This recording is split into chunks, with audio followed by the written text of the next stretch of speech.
Number 5, ए और B 3:2 के अनुपात में क्रमशः 40,000 30,000 के पूंजी के साथ एक फर्म में साझेदार है। पूंजी पर 5% ब्याज देने की सहमति हुई है। बी को 3,000 रुपये वार्षिक वेतन देने का ठहराव हुआ है। ठीक है, बी ने वेतन वर्ष 2013 में आहरित नहीं किया है। उसके बाद लिखा है वर्ष 2013 में, ये इंपॉर्टेंट लाइन, वर्ष 2013 में पूंजी पर ब्याज देने से पूर्व किंतु बी का वेतन देने के बाद 12,000 रुपये का लाभ था। 2013 में पूंजी पर ब्याज देने के पूर्व किंतु बी का वेतन देने के बाद 12,000 रुपये का लाभ था। बी का वेतन कितना है? 3,000 रुपये। इसमें 12,000 का लाभ क्या है? बी का वेतन देने के बाद है। मैनेजर को इस राशि पर 5% कमीशन दिया जाता है। 5% दिया जाता है मतलब कमीशन है, कुछ नहीं पूरा मतलब कमीशन है ना। इंग्लिश में आप देखो तो कमीशन लिखा हुआ है। ठीक है, तो मैं आपको क्वेश्चन थोड़ा सा एक्सप्लेन करता हूँ फिर से।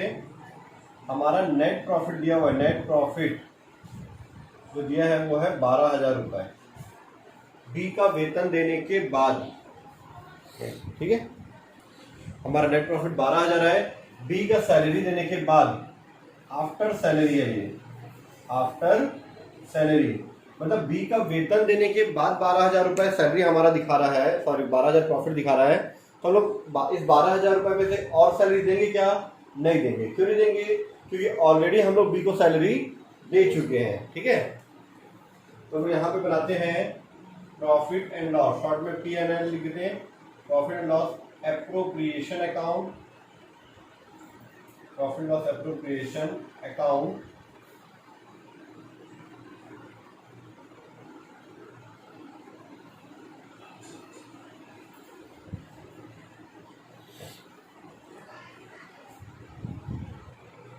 ये हमारा क्रेडिट साइड का 2 कॉलम, ये हमारे डेबिट साइड का 2 कॉलम। यहाँ लिखते हैं हम लोग पार्टिकुलर अमाउंट, पार्टिकुलर अमाउंट।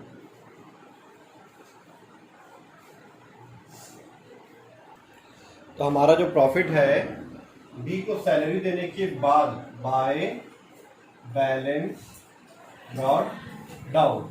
ठीक है, कितना है हमारा प्रॉफिट? कितना है? 12,000 है ना, बी का सैलरी देने के बाद। नेट प्रॉफिट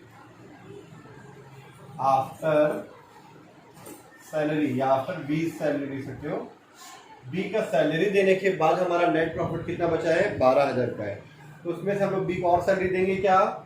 नहीं देंगे। ठीक है, इसके बाद हम लोग को क्या बोला है क्वेश्चन में? इससे बोला है पूंजी कितना है? ए का 40,000, बी का 30,000, पूंजी पर 5% ब्याज देने की सहमति है। ठीक है, तो पूंजी पर हम लोग 5% ब्याज निकाल देते हैं। टू इंटरेस्ट ऑन कैपिटल, पूंजी पर ब्याज। ठीक है, ए और बी कितना है? पूंजी 40,000 इसका, और इसका कितना है? 30,000। दोनों को 5%, 5/100, 5/100। 2 0 2 0 कटा, 2 शून्य का 2 शून्य, 5 किया 15। वैसे 2 0 2 0 कटा, 2 शून्य का 2 शून्य हो गया, 5 चौक 20, 2,000 और 3,500 रुपए। ठीक है, इतना क्लियर है? आगे देखना क्या लिखा हुआ है क्वेश्चन में। हमारा क्वेश्चन में लिखा हुआ है, ठीक है, बी को 3,000 रुपये वार्षिक वेतन देने का ठहराव। बी को सैलरी ऑलरेडी दे चुके हैं, क्योंकि हमको क्या लिखा था? बी का वेतन देने के बाद 12,000 का लाभ है। पूंजी पर ब्याज देने के पूर्व किंतु बी का वेतन देने के बाद 12,000 का लाभ था। तो पूंजी का ब्याज देने का पूर्व था, तो पूंजी पर ब्याज हम दे दिए, बी का वेतन इसलिए दिए क्योंकि बी का वेतन देने के बाद हमारे पास 12,000 बचा था, मतलब बी का वेतन दे चुके थे। उसके बाद लिखा है मैनेजर को इस राशि पर 5% कमीशन दिया जाता है। वहां छूट गया वो, तो कमीशन निकाल लेते हैं 5% मैनेजर को। तो टू कमीशन ब्रैकेट में मैनेजर, इस राशि का मतलब 12,000 का।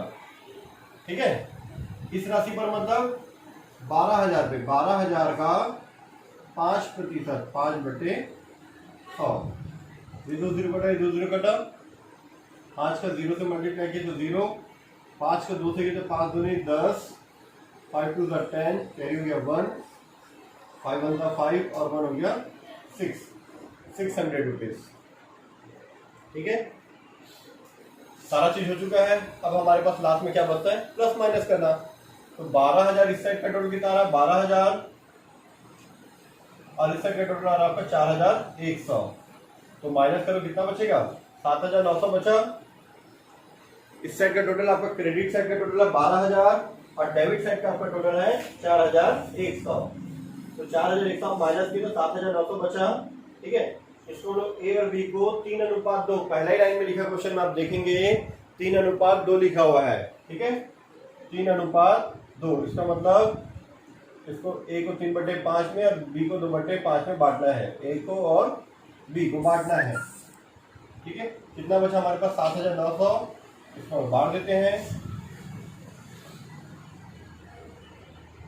इसको क्या, 2 पार्टनर्स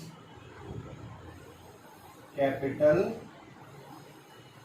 अकाउंट 7,900 रुपए, और 7,900 को बांट देंगे पार्टनर्स में ए और बी में।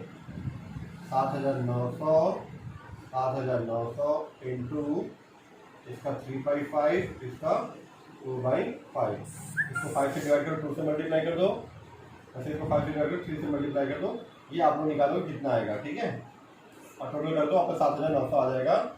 ये आपका क्वेश्चन नंबर 5 कंप्लीट होता है। टोटल करोगे इसका भी 12,000 टोटल आ जाएगा, और इस साइड का भी टोटल आपका 12,000 आ जाएगा। ये आपका अकाउंट आपका कंप्लीट हो जाएगा।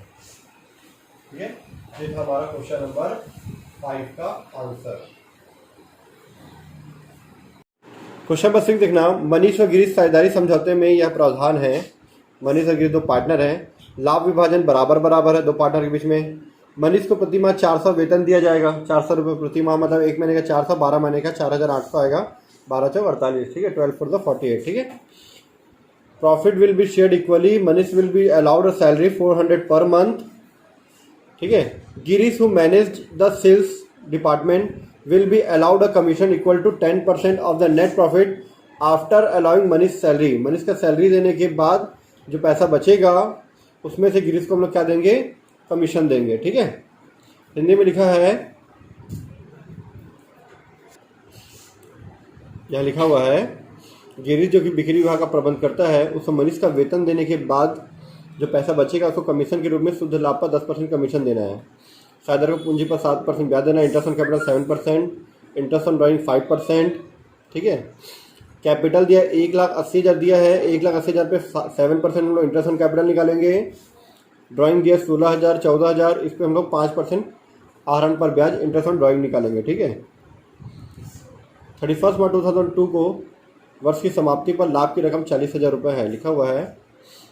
The net profit for the year ending 31 March 2002 amounted to ₹40,000 दिया हुआ है। तो बनाते हैं profit loss appropriation account, question number 6।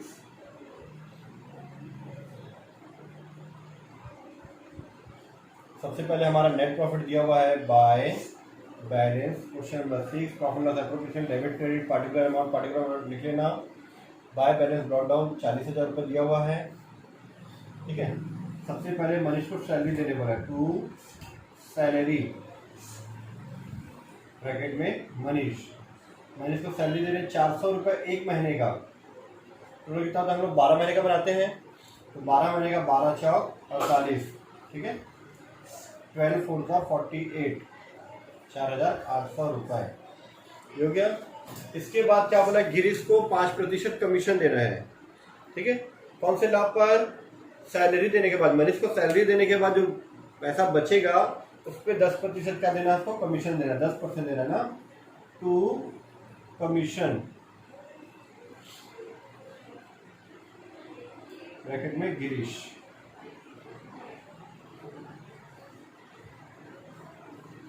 इस 40,000 का जो नेट प्रॉफिट है, ये 40,000 का, इसमें से 4,800 रुपये मनीष का सैलरी देने के बाद कितना बचेगा, 35,200 बचेगा। इस 40,000 में 4,800 माइनस करने के बाद मैंने इसका सैलरी माइनस करने के बाद कितना बचेगा 35,200, इसका 10%, इसका 10%, एक जीरो कम कर दो 3520। क्लियर? ठीक है, चलो आगे देखते हैं हम लोग। तो सैलरी का जो कमीशन हो गया, interest on capital to interest on capital. इसके बाद आप लोग को आता है इधर इंटरेस्ट ऑन कैपिटल निकालना है, इधर इंटरेस्ट ऑन ड्रॉइंग निकालना, फिर लास्ट में जब बच जाता है उसको पार्टनर कैपिटल में बांटना है ना। तो इंटरेस्ट ऑन कैपिटल निकाल देते 7% बोला 7%। ठीक है, दो पार्टनर है मनीष और गिरीश, मनीष और गिरीश। कितना इनका कैपिटल? 1 लाख रुपए दिया है मनीष का कैपिटल और 80,000 दिया है गिरीश का कैपिटल, है ना। मिला आप लोगों को 1 लाख रुपए और 80,000 रुपए। ठीक है,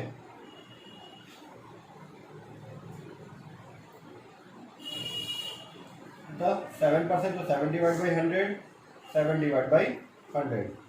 2 जीरो कटा, 2 जीरो बचा तो 2 जीरो का 2 जीरो, 7 का 8 से मल्टीप्लाई कर दो, 7 8 56, 7 8 56। ऐसे 2 जीरो 1000 को 7 से मल्टीप्लाई कर दो 7000, और इसको जोड़ोगे तो 12,600 रुपये आ जाएगा। ठीक है, उसके बाद सेम वैसे ही इंटरेस्ट ऑन ड्रॉइंग निकाल देते हैं। यहाँ लिखा हूँ net profit by bottom bracket में नेट प्रॉफिट। ठीक है, bye interest on drawing, interest on drawing क्या नाम है? मनीष और गिरीश। मनीष का कितना दिया है? मनीष का दिया है 16,000 रुपये और गिरीश का कितना है? 14,000 रुपये। ये 16,000 रुपये और ये हो गया आपका 14,000 रुपये। दोनों का 5% बनता है, 5 डिवाइड बाई 100, 5 डिवाइड बाई 100। नीचे यहीं बाजू में लिख सकते हो या डायरेक्ट बाहर कर दो आप। 2 जीरो कटा, 5 का शून्य से करें तो शून्य, 5 6 30, 5 6 30, कैरी होगा 3, 5 1 5 और 3 800। वैसे इसका करो तो 700 आ जाएगा। ठीक है, क्योंकि 14 पंचे 70, 14 5 70। ठीक है, बस हो गया सारा चीज। अब आपके पास लास्ट में क्या बचा? प्लस माइनस कर दो, जो आएगा उसको बराबर आप बांट दो। ठीक है।